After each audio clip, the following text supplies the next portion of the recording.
Hello and welcome to Another Home Sold, a show about Wellesley real estate where you hear from the experts on the things that you need to know whether you're buying a new home, maintaining your property, or you're preparing to sell. I'm your host and realtor, Steven.Verdelli with Coldwell-Banker, Wellesley's #1 real estate company for 24 years in a row.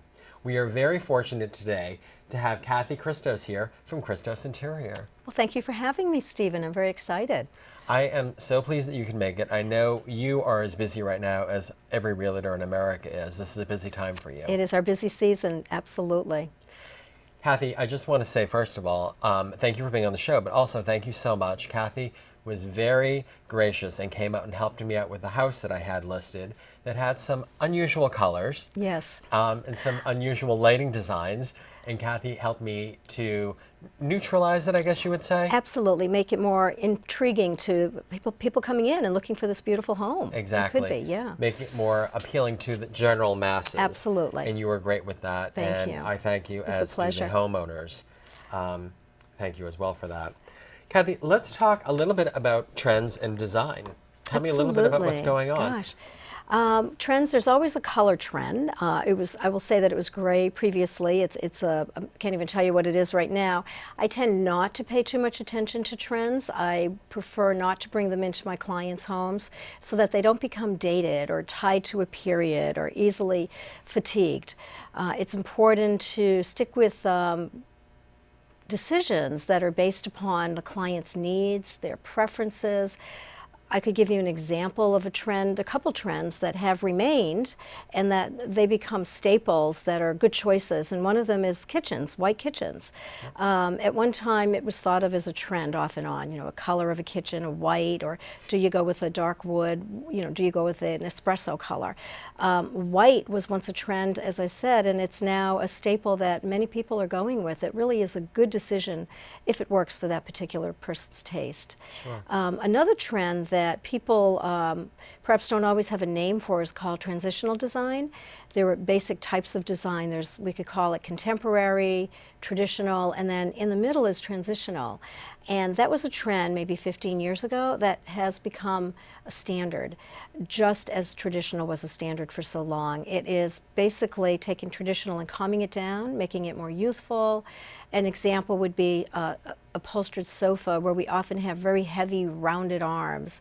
Take that away and make it a calmer arm, make it an English arm or a track arm, and that becomes transitional, just calming down the traditional so it still appeals to a traditional person, but it works so clean and neutrally for today. And will stand the test of time. Absolutely, it is here to stay. That is one trend that remains. Interesting. So when you go into a client's home who wants to work with a designer, what are the first steps that people need to take? Oh, they need to get in tune with what their preferences are, not to close in the boundaries too much, but to give some thought to what do I like, what am I attracted to, and share that with the other decision maker in the home if there were to, share it with their designer. Definitely come up with a budget. That is so critical. Often people don't have a budget or it is unrealistic to what they would like to accomplish. So it's always nice to form a spreadsheet, and that's what someone like myself would do. We come in with a spreadsheet, good, better, best. What can you accomplish at this price for this particular item for this room, and then you can come up with a budget if you don't already have one. And so you've got budget, you've got preferences, timeline. Is there something coming up that's critical that we need to have a fast stop for that or work around? That's very important. It's important to have a feeling for who's in the household, who's visiting. Do we have special needs? Do we have pets? Do we have visitors that need a certain type of seat? Those are the basics. There are so many other things, but those are certainly basics. Wow, these are things I have not thought about. Yeah. Other than the budget. The budget. So the let's budget. talk a little bit about that. So you're going to actually sit down with the homeowner and create a budget with them. Yes. And then you Yes. keep them to that budget. Absolutely, absolutely. They can deviate, but it's important to note who's deviating. So you have a budget, and during that beginning phase of deciding, let's take it as one room. What pieces of furnishings? Start with that. Go in there. That's where we establish the good, better, best. What column does it fit in? Yep. And then if the client really loves a fabric or a piece that goes away from the better column into the best, we need to note that. We need to note if that's going to change the overall budget, that it goes up, or it's going to take dollars away from something else, and then we can bring in something that's less costly, perhaps for a side table. Okay. So it's critical to be aware of that, how that changes. Interesting. Now, along the lines of a budget, let's talk about rooms in a home. Yes. And let's talk about transitional rooms, whole house decorating versus some rooms, and how that can change over time. Absolutely. As an example, I'll talk about a home that I started with a couple at least 10 years ago, and then over the years we've continued to work on the home. So, for example, the budget doesn't have to be all-encompassing initially. It can be a progressive plan. Yep. And at the most recent time that we worked together, there was a child, a 2-year-old, and we needed a playroom. It was like, can we put all of these wonderful toys that are scattered throughout the house mostly in one spot, and can that room be accessible and viewable from the kitchen, the hub of the home? And that becomes a wonderful space for this child to play in, for the parents to sit and watch television with her. And it can become a home office later. It can become a sunroom because we have a lot of windows on 2 walls. It could become a guest room with the right window treatment. There is so much we could do. It could become a den. So many things we can do in the future with the built-ins that we put in and the basic footprint. So you're actually able to give these rooms sort of a new life after they've fitted the time frame of whatever was needed at that point in time. Absolutely. And that's something decorators can help you with. Absolutely. Now, in doing so, we're taking a sunroom and converting it over into a playroom and converting it over into a library, let's say. Yes, yes. Now, this is going to use different mechanicals. Obviously, you're not an electrician, you're not a plumber. How do you work with that? If we're thinking that's the ultimate goal is the library later, then the built-in unit should accommodate, do we have physical books that we want to have in our library, hopefully, and we should accommodate that. The wiring can already be pre-wired because some wiring is not something that changes with changes in technology, or we can have it accessible for those changes. For an example, we have a flat screen TV on a wall that's very close to the built-in unit, and we actually did the built-in with an airflow plenum behind the built-in. We actually bumped into the garage in order to accommodate that, so that any equipment that feeds into the flat screen can be as high-end as we want, high technology. And so we could easily put an access panel to that and be able to handle that. So this is interesting. So when people think a decorator, you're not just thinking painting walls, hanging curtains. You're actually working with electricians, you're working with plumbers, and coordinating everyone together. Absolutely, yeah. We're part of the team. Either we're the first person brought in or we're brought in as a complement to the team. And the team could be an architect, the builder, or a build design firm. Could be the landscape architect, I would hope, as well. Kitchen designers I bring in as well, because there's a vision for the kitchen that feeds into the vision of the whole home that then gets subdivided into the very specifics of a kitchen design. Lighting designers I like to bring in as well. Because I have my ideas of how this should be lit, what it should look like, but then the expert who only does lighting design is going to have the state-of-the-art knowledge. What else fits into that? The painters, the electricians, it's a critical team. Sometimes you want to have a certain electrician that's accustomed to working with certain technology, as an example. So you as the designer can actually build this team, manage this process for the homeowners, keeping everybody on budget and moving the process forward. Absolutely, absolutely. And I will say that the if there's building going on, renovation, the actual contractor will have responsibility for the subs, but I am involved with the management of pulling it all together for the client. Absolutely. Wonderful. So we've talked a little bit more about what people generally think about designers, and that it's not just painting walls and hanging curtains. Right. Which I know a lot of people do that and then call themselves a designer, which they're not. Right. And that causes a problem. Let's talk a little bit about, when you're working with somebody, you want to do something, you like your friend's taste, and suddenly you're employing your friend to decorate your house, and the problems that that possesses. Right. Oh, there's so many pitfalls in that. There's a lot. And my goodness, first of all, there would be the relationship, the damage that could occur. I mean, even as a professional, I will say that I'm very cautious. If a friend wants to become a client, we have to understand that it's a business relationship. So that's so that it doesn't go into the personal. It's very important to maintain that wonderful friendship. The other thing is the expertise and the resources, and I'll talk about expertise first. house. That's gained over time, with experience. It's gained over time with knowledge of scale and proportion, not only the planning of how does every piece fit in a room, it's the circulation. How can you walk around it? Can you move a piece? Can children play? Is there room for the dog? Crate, things to think about. There's just remarkable expertise in how the window treatments work for control of sun and glare, beauty, movement, how much of a projection is it into the room. That's all gained by working with not only the professional designer, but her professional resources. Because every single person, like the kitchen or lighting designer, has a level of expertise that they are constantly upping with the new technology, the new offerings, and they're wonderful to draw from. And so and even as a professional, I am always changing. It is not static. We are changing who our resources are because they change. Sometimes they're not what they once were. Absolutely. Yeah. And that's a great point, is about your resources. Professionals, such as realtors or designers, have resources that are not available to the general public. Absolutely. I mean, when we did that house survey, you had paint colors that were not available anywhere. Absolutely. You also had lighting Yes. that was not available in any lighting store. Absolutely. I don't want you to give away all your trade secrets, but you do have all these resources sort of behind the scenes because it's your professional business. Absolutely. And it's to determine which resource, which product works for that situation to make it special and appropriate, so that at the end of the day it's a livable situation and it lasts as well. And fits in the budget. Absolutely. And saves the most important thing, which is time. Absolutely. It's quite the puzzle to put all of that together. And that's what you're doing. Yeah. And it's fun. It's enjoyable. Let's talk a little bit about, again, hiring these professionals, these painters, these electricians that you're working with. You have, like everyone else does, but you have your own special sort of portfolio of people that you've worked with that specialize in different types of field that would be specific to the design, correct? Yes. Okay. Yes. So if I'm meeting with a homeowner, they could have a new home, they could be thinking of purchasing a home or an existing home. And I will say to them, if we're going to be doing lighting, do you have an electrician?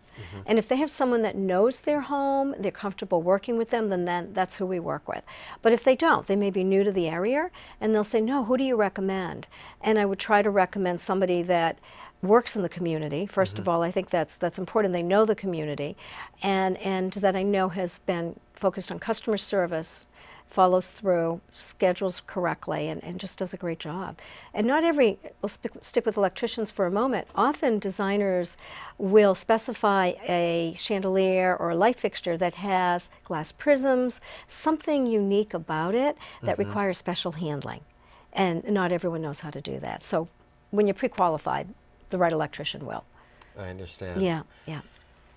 Now, to touch base again a little bit about designing, using rooms for multiple purposes. I know you're not an architect, but you could actually assist with homeowners to say, yes, this is a load-bearing wall, this is not, or is that something you refer back to the architects for? Yeah, that specific load-bearing goes to the architect because they're trained with that. What I do on my website, I mentioned that I will review architectural plans, and what I'm looking for is, where are the door entries from room to room? What's that flow for movement throughout your home? How does it affect where I put the bed in the bedroom? Do I have room for the nightstands? Do I have flexibility if you want it on another wall later? How do we do the children's rooms? How do we handle the dining room? Is it allowing me to put the right size table? Maybe we need to make the dining room larger. Maybe the family room needs a longer wall to accommodate a sofa that seats 4. That type of thing, architects are hearing those things, but I'm another ear, and I'm looking at it because I'm implementing the furnishings. And so I'm thinking about how you move around every day in your home. So that's where I can be very helpful.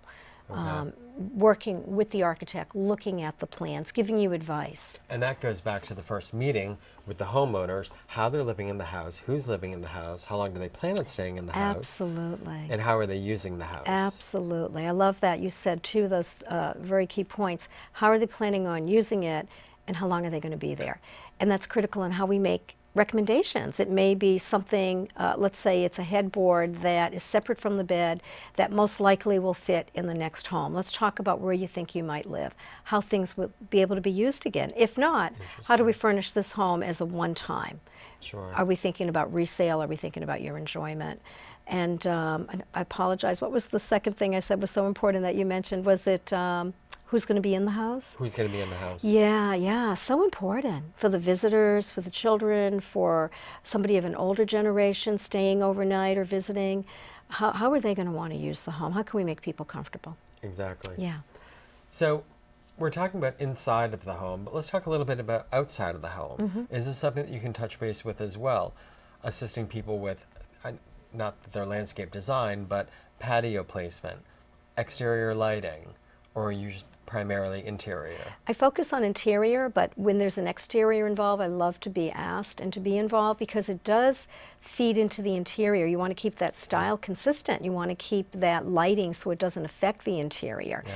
And so I really love to be included in that. And if there's a really big architectural plan, there's obviously an architectural a landscape architect. And then we'll also bring in a lighting designer if we show them what we're trying to accomplish. And once again, technically, they're going to know what the correct product is. Wonderful. Yeah. So I know we talked a little bit about trends before. Let's talk a little bit about some of appliances or some features that people are putting in their home, maybe past and current, of what you feel are trends that are here to stay. Okay. Of course, interestingly enough, how the little wine fridges, the wine refrigerators have, or beverage centers, those are here to stay. I can't see how they'd get replaced. And I love that they're throughout the home. If I'm working as an example, a nice way to use that is if your home theater room, and people would think of that for home theater room, but they may not think about it as their sitting room. That's a private sitting room away from the main living area. You really want to have a little beverage fridge there. You want to have something so that you don't have to walk downstairs or across the house. And often that doesn't fit because you need about 25 inches of depth to make this happen. Yep. And so those are important considerations. I've worked on a home theater man cave room recently in a high-rise, and there wasn't room to put that little refrigerator because the room wasn't designed to let us do what we needed to do and have our library feel.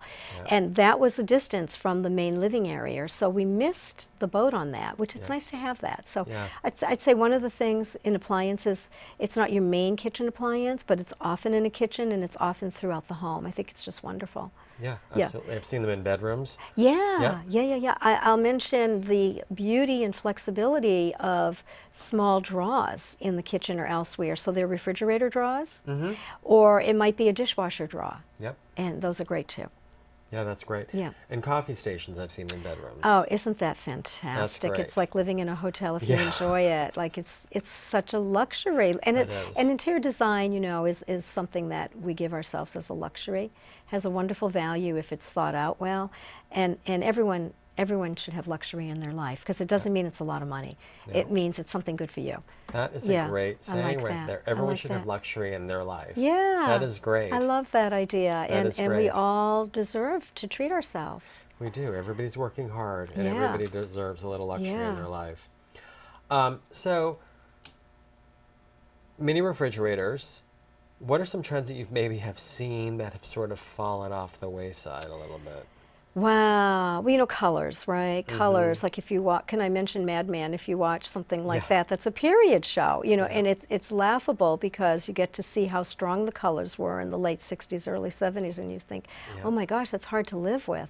And so those are things, to be cautious of is trends in colors, I would say. Trends in colors. Trends in colors, I think, is a big one. And patterns, you don't want to be dated unless you really love a pattern. Last year it was I'll call it the ICAT. Sometimes people call it an ECAT pattern. And it was a bold pattern. And I don't know how else to describe that to you, but it was fantastic. Now, I have implemented that because the client, it feeds their soul. They love the look, and it worked well. But you don't want to just indiscriminately follow it because it's something you see in a catalog. Well, we've got some pictures to take a look at that you brought before and afters. So this is the after. This used to be a lap pool. Yes. Interesting. Wow. Yes. Yeah.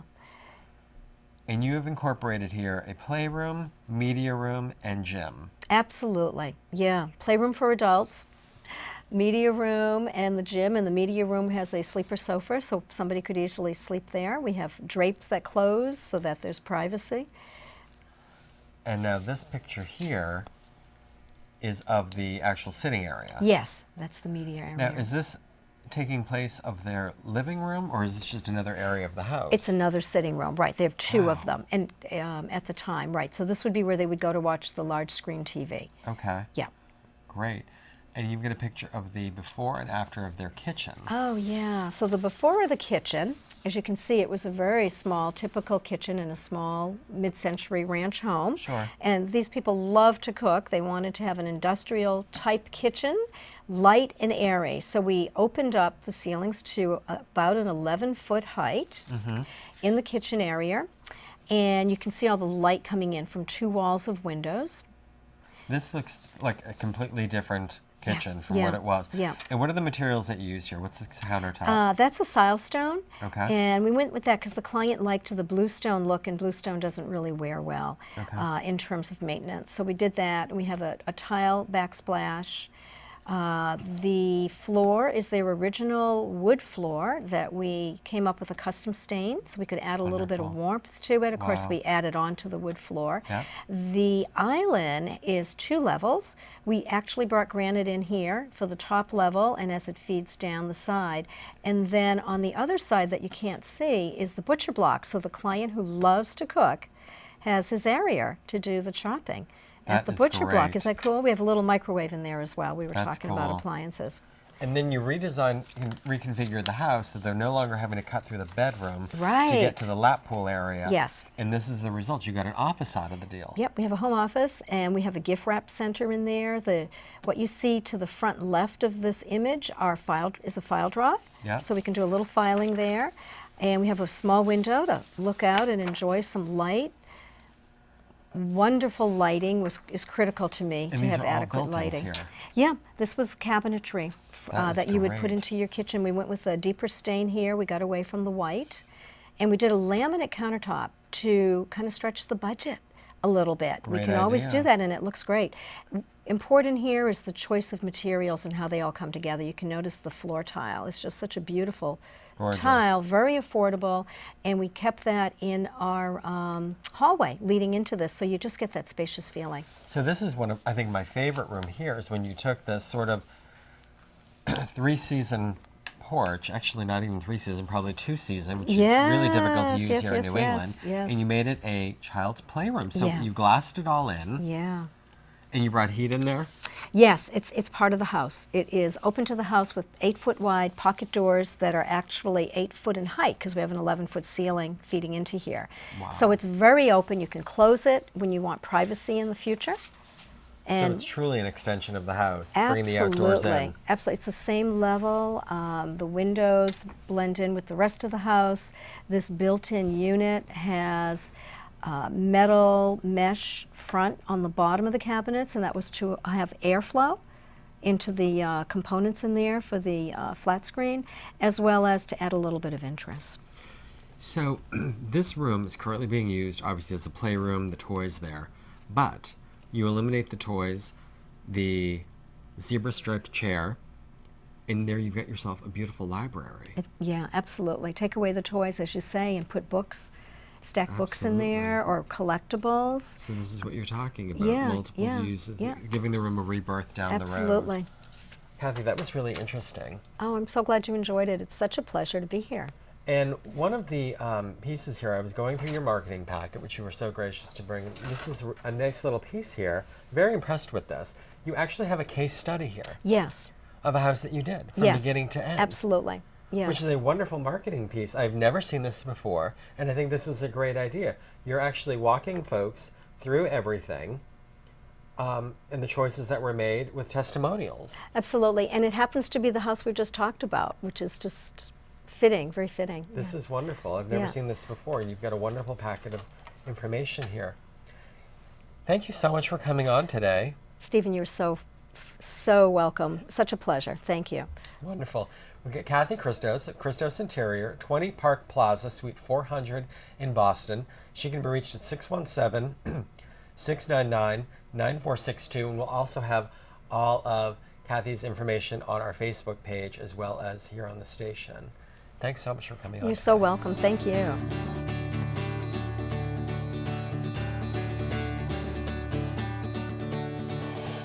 We are now going to go to 220 Country Drive in Weston, a new home that has just been listed by me, Steven.Verdelli, Coldwell-Banker.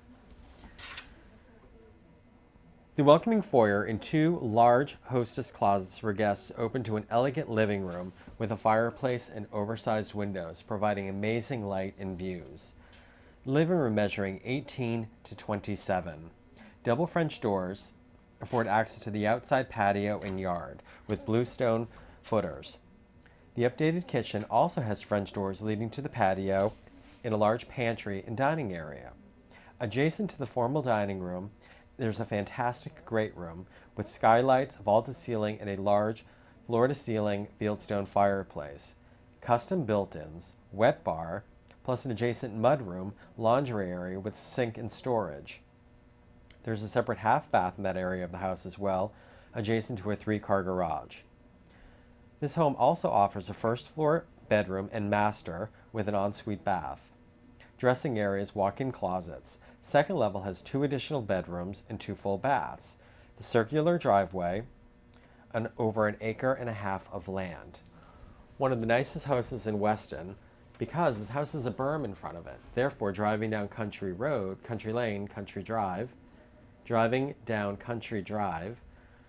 you can not really see the house, but from the house you can see the road. This house is over 3,900 square feet, 1.5 acres, 2 zones of heat, 3 zones of central air conditioning, 3-car garage, parking for 6 additional cars.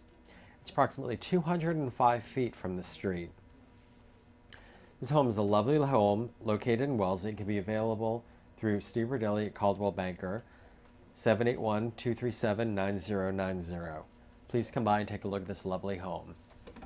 I hope you enjoyed watching today's episode of Another Home Sold. Remember to follow us on Facebook and Instagram. If you're thinking about listing your home or just want an up-to-date market analysis, please call me at 617-922-4714. I'm Steven.Verdelli with Coldwell-Banker Residential Brokerage in Wellesley. Thanks for watching and see you next week. And remember, home is the nicest word there is.